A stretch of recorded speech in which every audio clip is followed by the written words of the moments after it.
tadi, ya, sampai dia pulang lagi ke rumahnya, dicatat dia sedang mengerjakan sholat.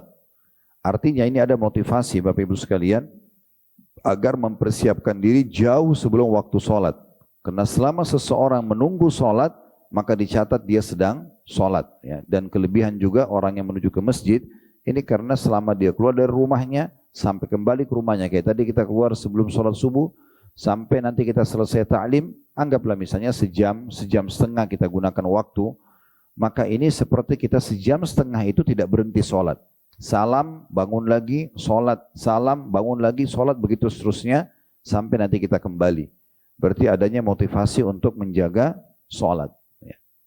Hadits kedua, hadits ketiga dalam bab ini, hadits kedua yang kita pelajari pada subuh ini, dengan sanad hasan, dan ini urutan 299 dari awal kita belajar, berbunyi dari Abdullah bin Amr radhiyallahu anhuma.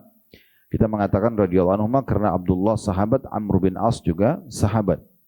Dia berkata bahwasanya Rasulullah SAW bersabda, "Man raha ila masjidil jama'ati fa khutwatun tamhu sayyi'ah wa khutwatun taktubu lahu hasanah, zahiban wa raji'a."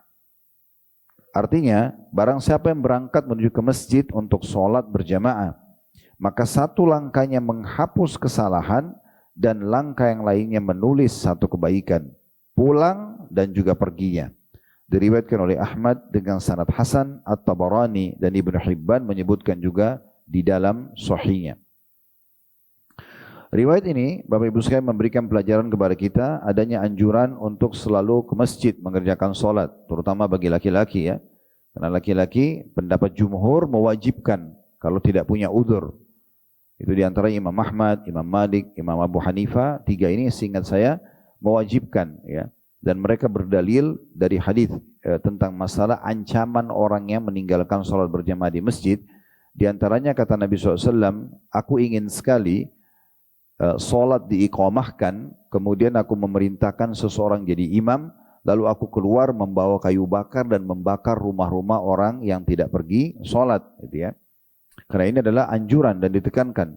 Dan para sahabat Nabi Ridwanullahi alaihim, mereka tidak pernah meninggalkan sholat berjamaah. Ya, terutama bapak-bapak, ya, sampai seseorang di antara mereka kalaupun letih sekali, maka dia ditopang menuju ke masjid dan lagi sholat pun memegang pundak sahabatnya.